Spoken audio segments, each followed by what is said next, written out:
Happy 1 year anniversary to the APHOUT podcast.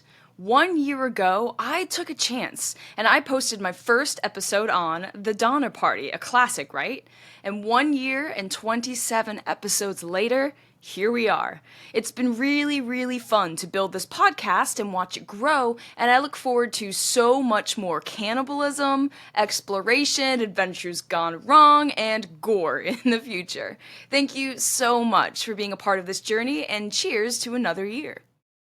Welcome to A Popular History of Unpopular Things, a mostly scripted podcast that makes history more fun and accessible. My kind of history is the unpopular stuff. Disease, death, and destruction. I like learning about all things bloody, gross, mysterious, and weird. Okay, so today's episode is going to be fun. This episode was a request from one of my cannibal patrons over on the APHOUT Patreon, Nil Humphreys. So thank you, Nil. This one is for you. If you want to request an episode, or if you have a topic you know would be perfect for my show, then join my Patreon as a cannibal. Only my cannibals get exclusive privileges like requesting topics or joining my Drop Day livestream. On November 19th, 1944, 36 men volunteered for an experiment at the University of Minnesota to test the effects of starvation, which was a growing concern after many incidents of extreme hunger during World War II. It was an almost 12-month study, during which these men's daily normal caloric intake was reduced. The first 12 weeks was what we call the control period, where the men were given a battery of tests to get some baseline data. And after that, it was 24 weeks of what they considered starvation. Their calorie requirements for maintaining weight essentially was cut in half. And during this period of time, the scientists studied not only the physical effects, but also the mental effects of starvation. After enduring a long 24 weeks, the final stage was 12 weeks of rehabilitation. The men were given more food, and the scientists studied how well they recovered. And though the men had to endure great difficulties, none of them died during this experiment. The idea was to get information about how to rehab a starving population. What combination of calories and proteins and vitamins were needed to bring people back from the brink of death? Killing these men off, or torturing them to the point of death, was kinda not the point of the experiment. Today, the idea of experimenting on humans like that just wouldn't fly, right? But back in 1944-1945, which was also the tail end of World War II, these men volunteered to do this. So, before we get into the horrors of the starvation experiment, and APHOUT fans already know what's coming, let's first go over the historical context. For those of you who are new to the show, historical context is always the first thing I go over. We need to know what was happening in the world in this period of time that led to the starvation experiment. Why did this even happen, right? Understanding the historical context will give us the answer to those questions. So World War II was, well, it was a lot of things. It was a war between good and evil. It was a power struggle between different political ideologies. It led to the deaths of upward of 70+ million people, possibly more, which includes military deaths, civilian deaths, and deaths from illness, disease, and famine. But it's that last part that I want to focus on for this episode: famine. Let's talk about Leningrad, which is today's St. Petersburg in Russia. So, German troops sieged Leningrad from September 1941 until January 1944, a prolonged blockade of 872 days. Hitler's plan? Starve the city. If Leningrad's population couldn't get out of the city and they couldn't get supplies in, then, in time, they would starve, and Germany would be victorious. Now, to be fair, Leningrad did have access to a small pipeline of supplies coming through Lake Ladoga, which is to the northeast of the city, but it wasn't enough to supply the entire city. The starvation in Leningrad was so severe that over the exceptionally cold winter of 1941 to 1942, cold even for Russian standards, as many as 100,000 people starved per month. Their tiny rations weren't enough to keep them fed, so they turned to alternative sources. Apparently, potato was used to help create wallpaper paste, right? So they peeled their walls and boiled the glue for sustenance. Ugh. They started boiling leather, too, right? Turning it into a gummy, chewy thing that wasn't nutritious, but it did the job. Leningrad was also home to a zoo, so you can imagine those zoo animals disappeared pretty quickly. And shortly after that, it was household pets. But when the food rations were gone, when all of the animals were eaten, and when all the alternatives, like potato wall paste, were used up, I bet you know what happened next. And if you're an APHOUT fan, you definitely know what happened next. They ate each other. First, it was what I would consider to be your typical survival cannibalism. Dead bodies, which were preserved in the snows, the cold winters around Russia, were eaten up. Survivors recount some pretty horrific tales. One, Daniil Granin, recounts that, quote, "A child died. He was just 3 years old. His mother laid the body inside the double-glazed window and sliced off a piece of him every day to feed her second child, a daughter." End quote. But soon, the living started to disappear. The elderly and the children were the easiest targets. But as Todd Tucker writes in his book, The Great Starvation Experiment, quote, "The children of Leningrad began disappearing. As rumors of cannibalism spread, it became illegal to sell any form of ground meat in the city as the sources became too horrifically questionable. In one case, the bones of several dozen children were found inside the apartment of a concert violinist. Even his own 5-year-old son was missing.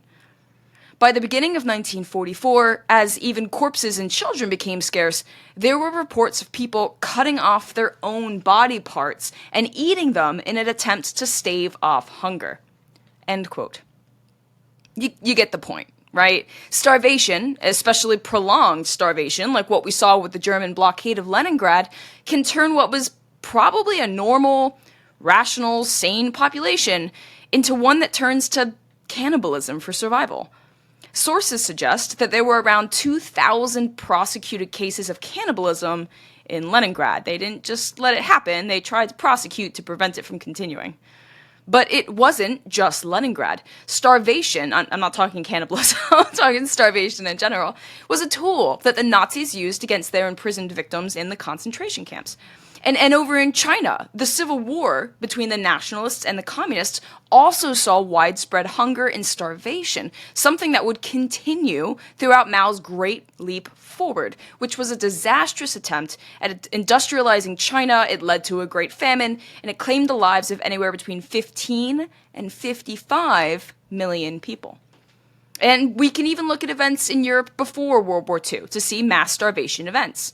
The Holodomor, for example, which is the Ukrainian famine of 1932-1933, was Stalin's attempt at collectivizing farmlands for the Soviet state, also an attempt to take away Ukrainian land. Modern estimates range anywhere from 3 to 5 million people died from starvation as a result of these Soviet policies. So, how does all of that connect to the University of Minnesota, which is so far away from the starvations and famines that I just mentioned in Europe and Asia? Well, there was a mixture of politics and humanitarianism. But let's be honest, mostly politics. Those of you out there who are history people may know that after World War II ended, our Russian allies became our enemies because of the stark contrast between the Western, democratic, capitalist way of life versus the Eastern, communist way of life. You know, the beginnings of the Cold War. The man who led this starvation experiment, Dr. Ancel Keys, argued that a famished Europe would be sufficiently weakened enough for communist or fascist ideology to take root. After all, it was an economically ruined Germany that saw the rise of the Nazi Party, right? Keys believed that understanding hunger and its psychological and physical consequences could help prevent the spread of communism, which would therefore be a victory for democracy. And I guess it would also be good to, solve world hunger, or at least understand how hunger changes a man. But that would be an issue Keys would explore through his experiment. It was the political angle that got him the funding. And regardless of which argument he went with, Ancel Keys' pitch worked, and he got the funding for the Minnesota Starvation Experiment. Now that Dr. Keyes had created this starvation experiment, he would need volunteers. And I do mean volunteers. These men chose to go through with this, and they weren't paid. They're unpaid volunteers. So who are these men that would volunteer to starve themselves? Well, they were men who came from the Civilian Public Service, or the CPS, a group of men who conscientiously objected to military service. COs, we call them. Conscientious objectors. And when it was clear that the U.S. was going to enter the war, men were called in when their draft cards were pulled, right? And if they could convince the draft board that their objection to war on moral grounds or for religious reasons was legitimate, they would instead be put into the CPS. It was an alternative way of serving. There were a lot of jobs that men in the CPS could have. Again, that's the Civilian Public Service, and the starvation experiment was one of them, towards the end of the war at least. It probably helped that the ads for the program had the pretty convincing message of, "Will you starve so that they be better fed?" It was a good way of appealing to the morality of these COs, those that truly believed in pacifism but still wanted to support their country. They were attracted to the idea that they could do something meaningful without betraying their core values. They weren't trying to get out of war, they were just pacifists. So when Dr. Keyes sent out the ad for volunteers, more than 200 men responded with interest. And again, this was a whole year, almost, of volunteering for free to starve and be constantly monitored while you're doing it. And that may seem like a really foreign concept in 2023 when I'm recording this episode, but consider the context. This was a chance for men who were fundamentally opposed to war to do something meaningful with their time in the CPS, something they had to do as an alternative to going to war. And a lot of people, men and women, were very much into supporting the war effort however they could. But Dr. Keyes didn't need 200 test subjects, so how did he whittle down the list? Well, first, he wanted men with already good health. Having underlying medical conditions could potentially skew the results of his test. This went for mental health, too. A new tool had been released the year prior to assess mental health. It's called the Minnesota Multiphasic Personality Inventory, the MMPI. It was a pretty rudimentary check on mental health, but it allowed Dr. Keyes to filter out men that he believed were suffering from mental illness or at least had the potential to break. He also didn't want married men. He wanted his test subjects to be completely focused on the experiment and his rules, so he typically looked for younger males or at least unmarried ones. And I keep saying men, by the way, because it was only men in this test, in case that wasn't assumed by this point. Dr. Keyes also wanted volunteers who could get along with others in difficult situations. This was a bit harder to test for, I suppose, so he relied heavily on various directors and other CPS programs. So let's say you were transferring to Dr. Keyes' experiment from, a burn ward in Vermont, right? Keyes would call up your director at the burn ward in Vermont at that particular CPS program and ask about you. If you were short-tempered or had otherwise unfavorable attitude toward other people, you'd be out.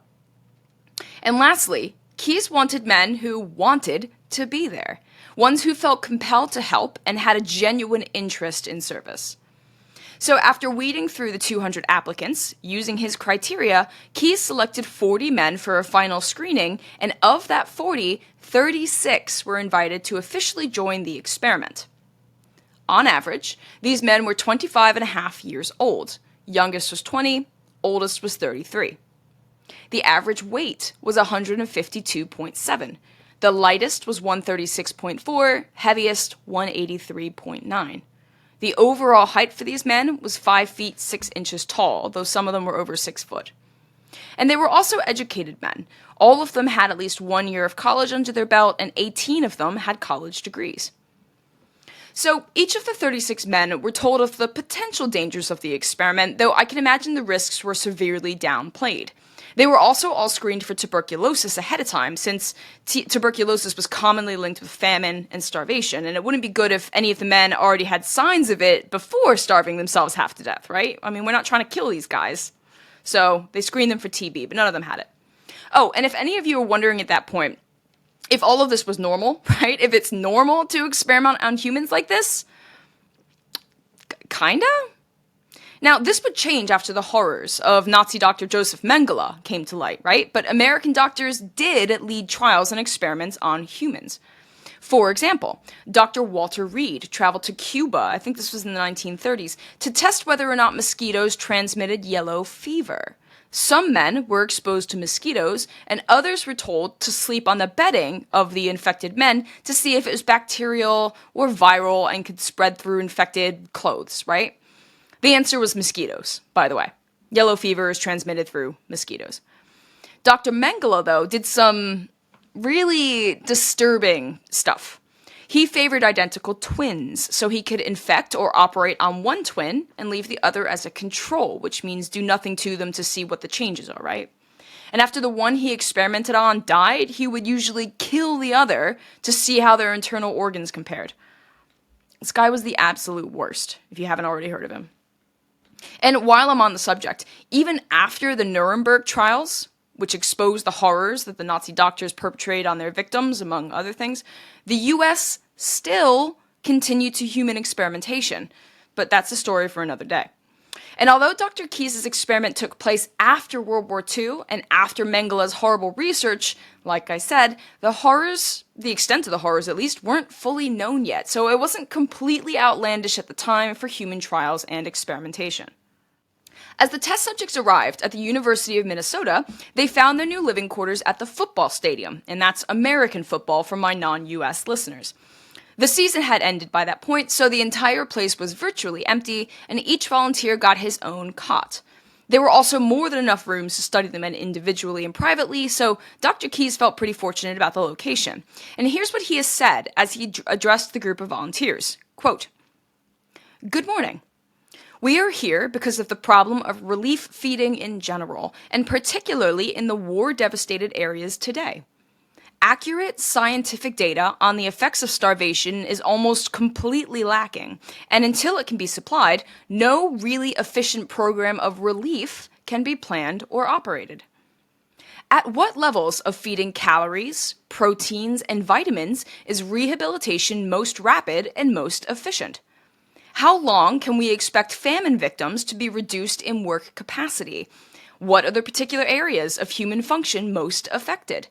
The answers to these, and a host of more detailed technical questions, must be provided if the most effective use is to be made of any resources for relief, no matter how small or how large.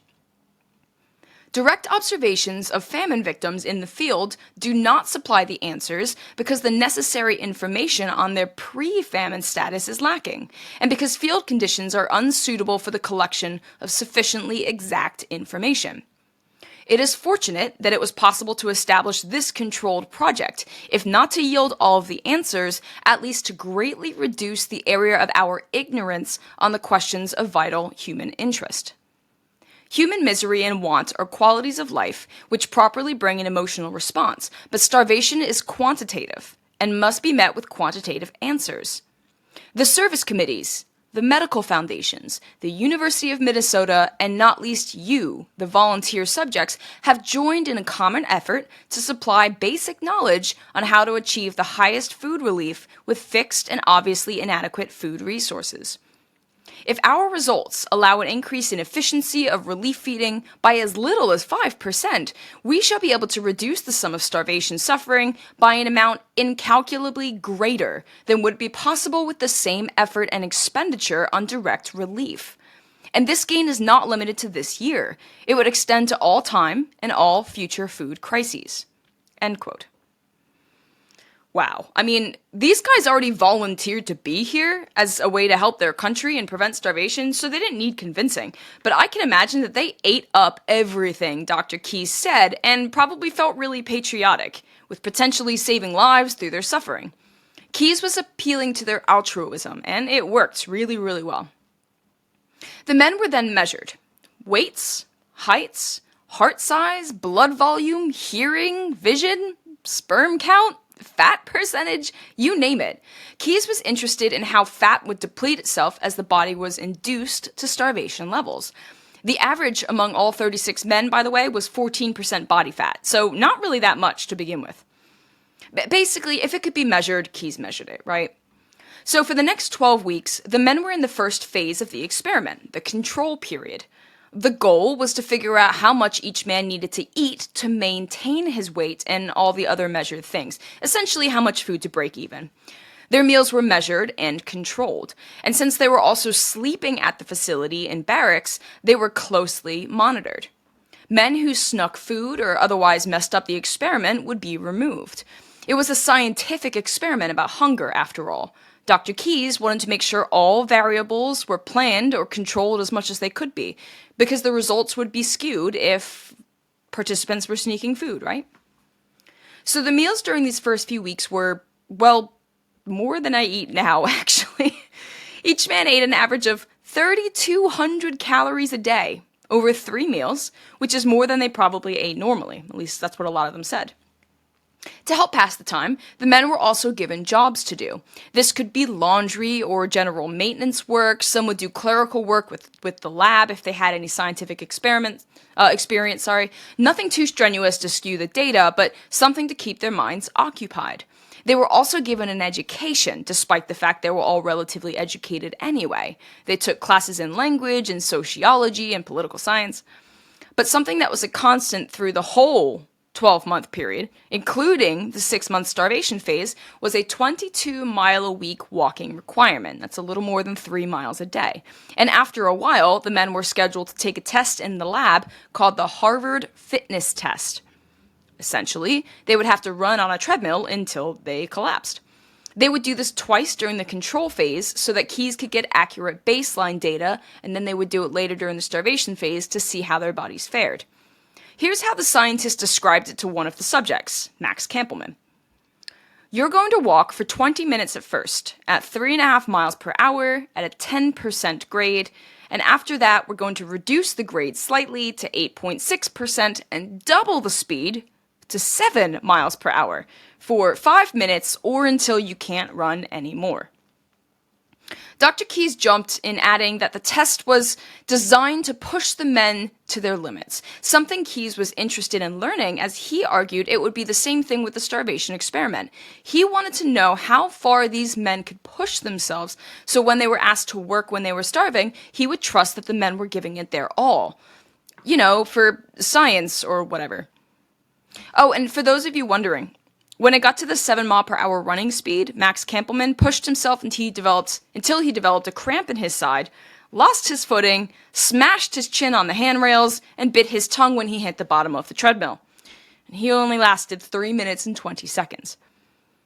The 3-month control phase ended on February 11th, 1945, and at this point, despite the anticipatory stress and in some cases physical pain of the Harvard Fitness Test, the men were feeling pretty good.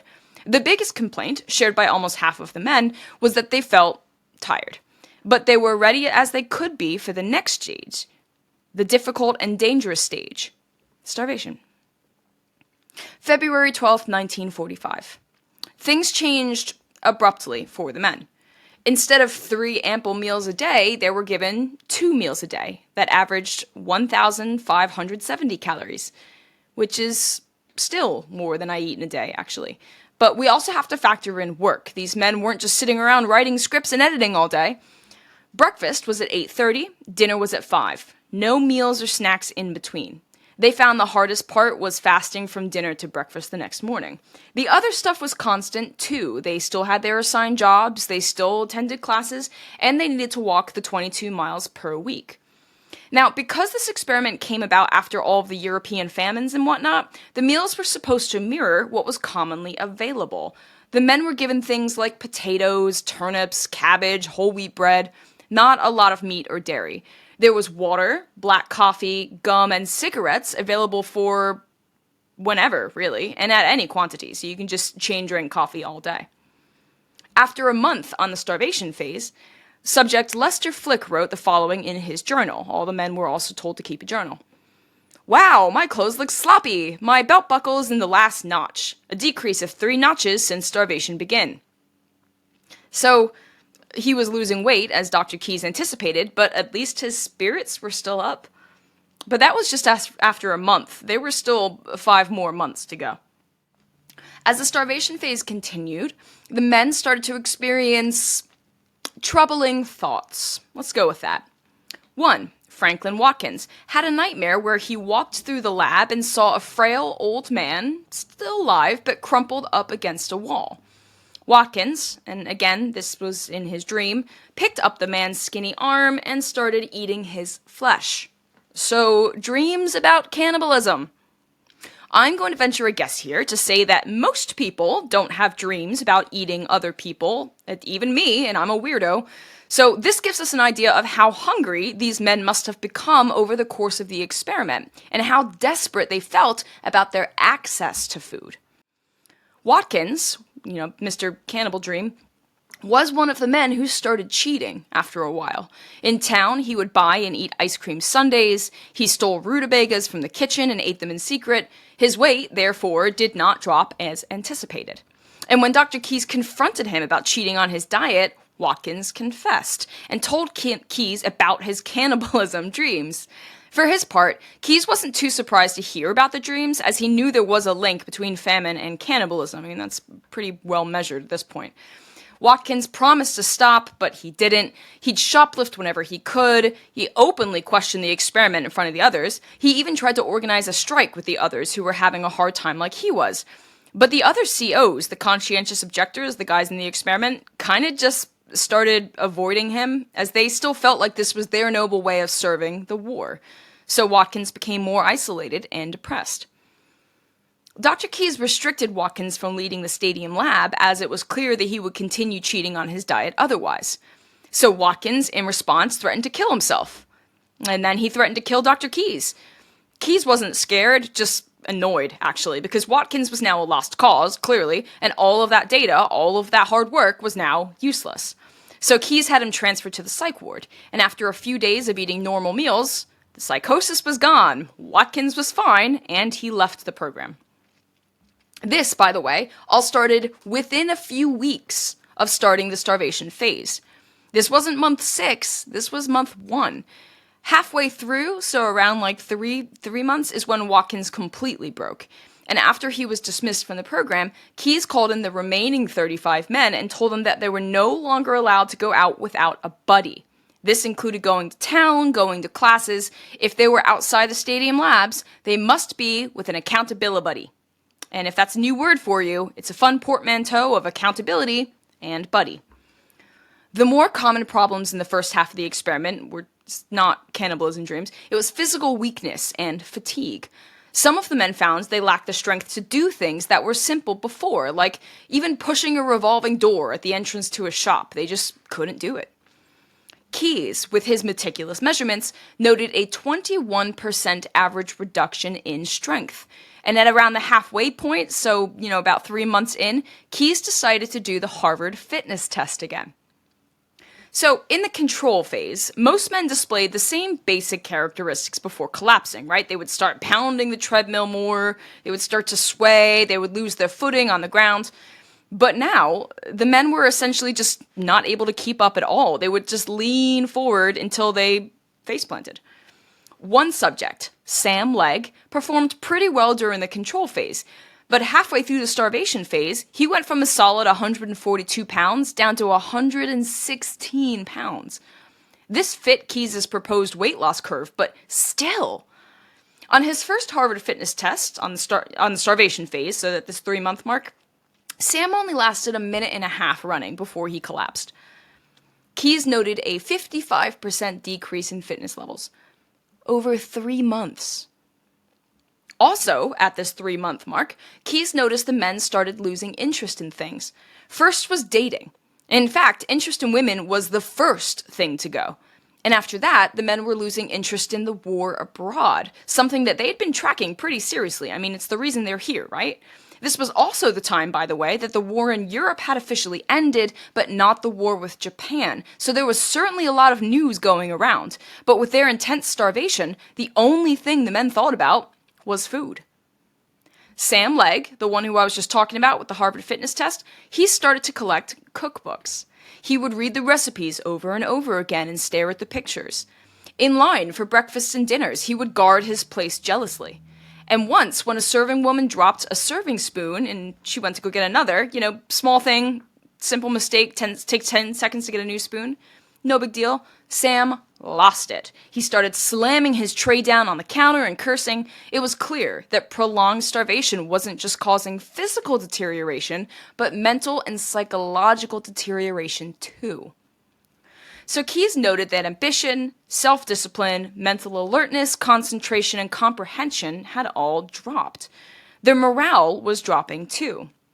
Keyes didn't want all of the men to end up like Watkins, right? So he organized a morale booster meal, where he let his test subjects choose what foods they wanted to eat. Just for this one meal, though.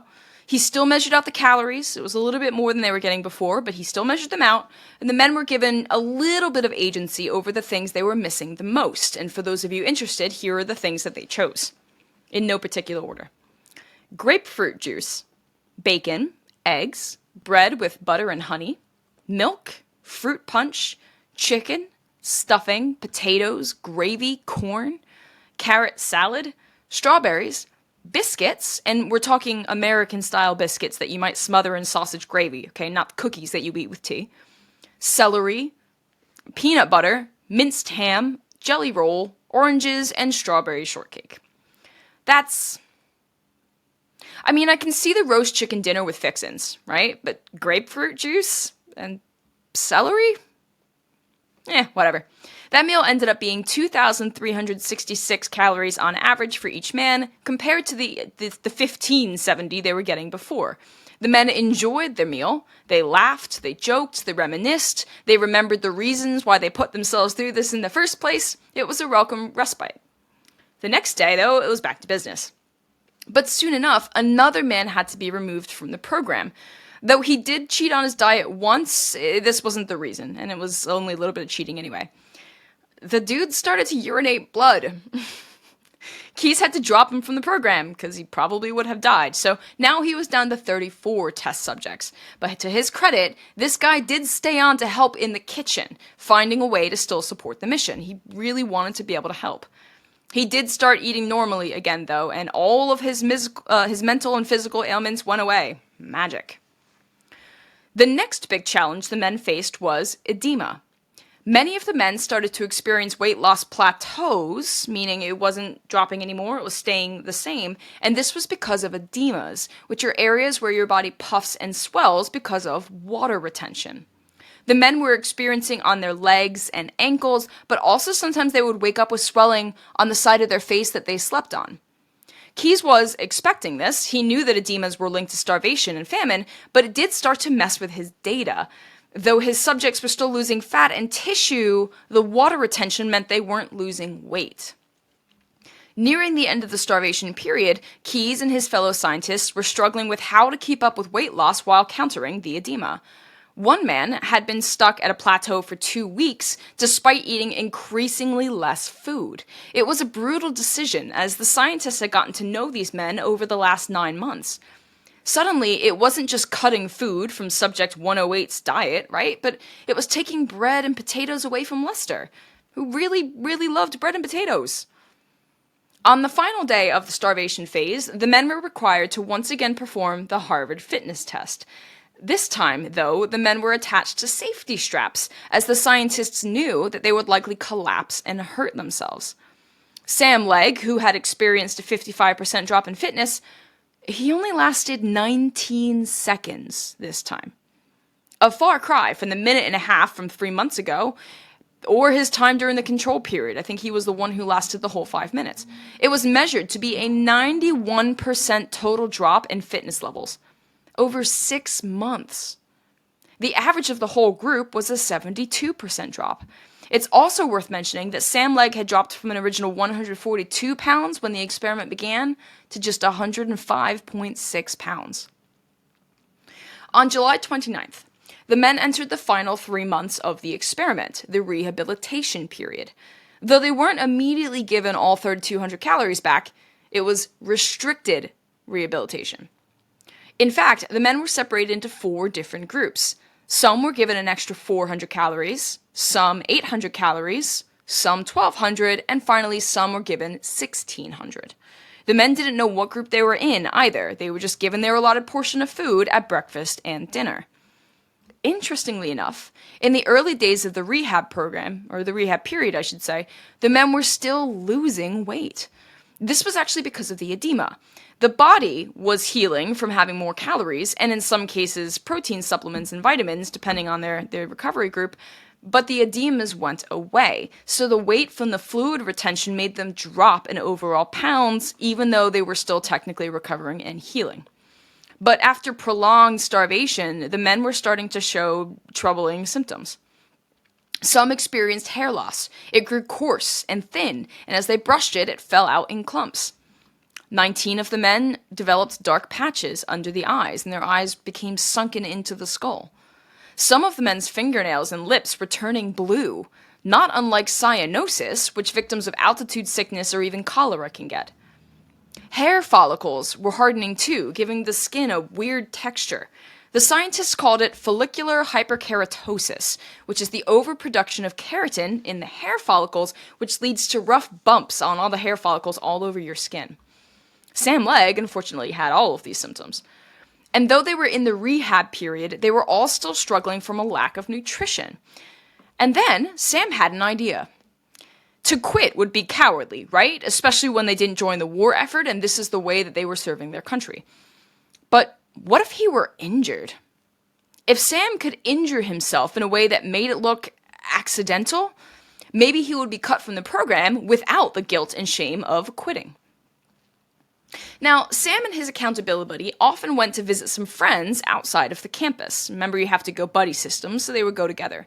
To pass the time at these friends' house, and to not be around the food they always prepared, Sam took to chopping wood for their friends. And he'd head out to a stump while they ate, gathered some logs, and cut them up with an axe. It was performing a service for his friends, it distracted him from the food, and it was a way to pass the time during the outings.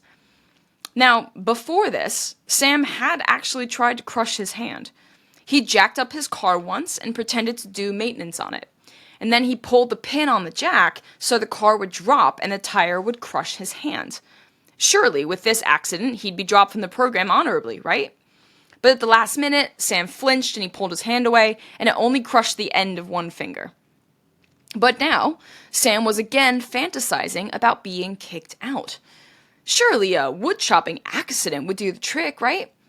So he raised the axe into the air, he spread the fingers of his left hand out on the stump, and came down on them as hard as he could with his diminished strength. And he managed to chop off his 3 middle fingers in one fell swoop, before promptly passing out. For Keyes, this was the moment he realized that perhaps the experiment was beyond a normal way of getting data about starvation. Keyes realized that he was severely torturing these men with a lack of food. And yet, as Keyes visited Sam Legg in the hospital, Sam begged him to stay in the program. So when Keyes asked him why he'd even want to stay, given everything he'd endured up to that point, and even chopping off his own fingers to escape, Legg told him, quote, "Doctor, for the rest of my life, people are going to ask me what I did during the war. This experiment is my chance to give an honorable answer to that question."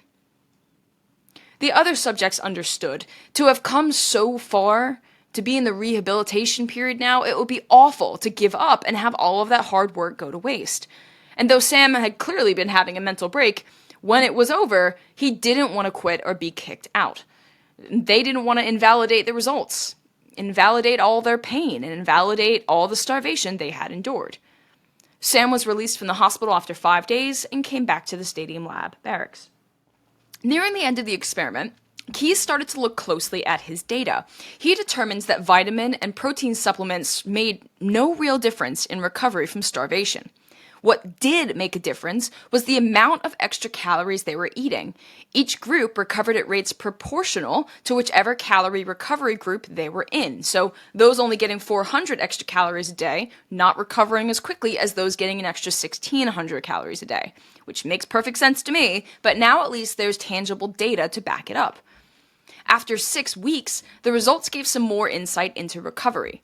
Those in the lowest calorie group, the ones getting an extra 400 calories a day, had only recovered 1/10 of a pound, that's 0.1 pounds, in 6 weeks. Those in the highest recovery group, essentially eating double their starvation rations, had only gained back an average of 6.5 pounds, which is less than 1/5 of what they had lost in the first place. Keyes reasoned that it would take more than 3,000 calories a day to facilitate recovery, but he didn't want to share his results until the study was officially complete. But Keyes and his other scientists sat down to chew on what they learned, pun intended.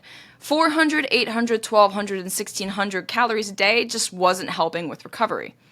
Keyes bargained that the point of the experiment was not to learn how to starve people, right? It was to learn how to rehabilitate those who were starving. So Keyes and his men decided to up their food rations. The next day, September 9th, the test subjects had another one of those relief morale-building meals like the one back in the early days of the starvation phase. The men gorged themselves and enjoyed a variety of new foods, not the normal carrot soups and wheat bread and turnip stews and boiled potatoes they were used to. And after this glorious meal, Keyes shared the news that they would all be bumped up an additional 800 calories. So the new groups would be 1,200, 600, 2,000, and 2,400 extra calories. It also meant that a third meal would be added again, so the men no longer had to endure that long stretch, that fasting right between dinner and breakfast the following morning. So not only did the men start to gain weight, but their mental health improved as well. The men, here's an example. The men, fed up with that buddy system, drafted a manifesto that a majority of them signed and returned to Keyes. Far from upset at what others might perceive as insubordination to the program, Keyes and his fellow scientists were actually really happy at this turn of events because the men were returning to life. As Broschek, one of the other scientists, said to Keyes, quote, "Hungry people mindlessly follow orders. You feed them enough, and right away they demand self-government," end quote. But it wasn't a slight on the test subjects, demanding self-government. It was more tangible data that supported Dr. Keyes' ideas about how starvation affects people over a long period of time. Keyes did end up abolishing that buddy system in September 13th, so it worked. Now, nearing the end of the experiment, Keyes and the other scientists repeated some of the tests they took at the beginning and during the starvation phase. One noticeable thing was that the results from the MMPI, the Minnesota Multiphasic Personality Inventory, the personality test that essentially measured mental health, were better than where they started. So that's curious. The men had not regained all of their weight. The average started at 152.7, dropped to 115.6, and only rose to 129.2, which was only a little more than a third of what they had lost. But those in the highest calorie group, the ones getting in the end 2,400 extra calories, were only 10 pounds shy of where they began 48 weeks prior. A feast was planned for their last day together. The final meal, right? Scientists, staff, and test subjects all sat together like a big old Thanksgiving and celebrated this massive accomplishment. Now, ethics aside, and remember, this wasn't considered highly unethical at the time, the men had set out to prove a point about starvation. Most of these guys had made it to the end. They ate heartily and happily because finally the experiment was officially over. Most of the test subjects left after the experiment ended, but 12 stuck around for more research. But this time it was unrestricted rehabilitation. The men were allowed to consume whatever they wanted in whatever quantity. The scientists just wanted to periodically test them to analyze the long-term effects of the study. And on average, the 12 men who stayed ate around 5,219 calories a day. Even when they stuffed themselves, they said they still felt hungry. Those were, of course, more psychological symptoms and after effects than physical ones. They also noted that they had an irrational fear of food being taken away from them at a moment's notice, no surprise there, and would go through periods of uncontrolled binge eating. One guy, in one day, consumed 11,500 calories. After 8 more weeks of unrestricted rehab, they ended the experiment for the rest of them. There would be a few more follow-up appointments in the future, but for all intents and purposes, it was over 100%. Things changed pretty rapidly in the years after the experiment ended. It took Dr. Keyes about 5 years to get his results fully published, and by then, mass starvation in Europe was not as prevalent. The tables were also slowly turning against human experimentation with things like the Nuremberg trials, right, exposing Nazi cruelty, like Dr. Mengele and his sick experiments. And then there was the Helsinki Declaration, which came out later in 1964, which also sought to protect human participants in medical research. But though human experimentation by Nazis was seen as awful, let's not forget that the US was still doing things like this to its own people. Of the many, many experiments that may shock you, the most well-known is the Tuskegee syphilis study. It was a 40-year experiment which took place between 1932 and 1972 that purposefully infected African American males with syphilis, then studied the effects that the untreated syphilis had on them until it eventually killed them. Then they did autopsies.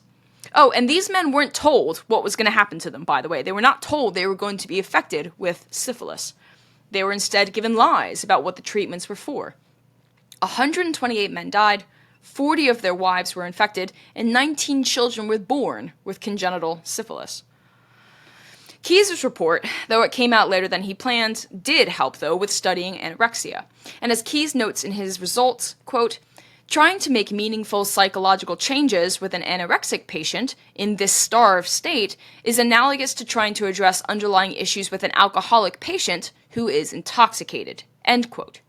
Meaning, there's no point trying to study the psychological distress of an anorexic patient while they aren't eating. Food is the key. It's all about food. Dr. Ansel Keyes' final takeaway from this experiment can be summed up in this quote, which comes from a speech he gave in Chicago. "Enough food must be supplied to allow tissues destroyed during starvation to be rebuilt. Our experiments have shown that in an adult man, no appreciable rehabilitation can take place on a diet of 2,000 calories a day. The proper level is more like 4,000 calories for some months. The character of the rehabilitation diet is also important, but unless calories are abundant, then extra proteins and minerals are of little value." End quote. So there you go. If you're trying to help somebody who's starving, the only thing that's going to help them is an abundance of food. I guess one other lesson to be learned from this is to eat your food properly, or else you'll start dreaming of cannibalism. I mean, at least that's where my brain went after all this. Thanks for joining me for this episode of A Popular History of Unpopular Things. My name is Kelly Beard, and I hope you've enjoyed the story of the Minnesota Starvation Experiment. Thank you for supporting my podcast, and if you haven't already checked out my other episodes, go have a listen. You can also support me and the show on Patreon. Just look up A Popular History of Unpopular Things and join as a cannibal, an explorer, or a historian. Be sure to follow my podcast wherever you listen so that you know when new episodes are dropped. And stay tuned to get a popular history of unpopular things.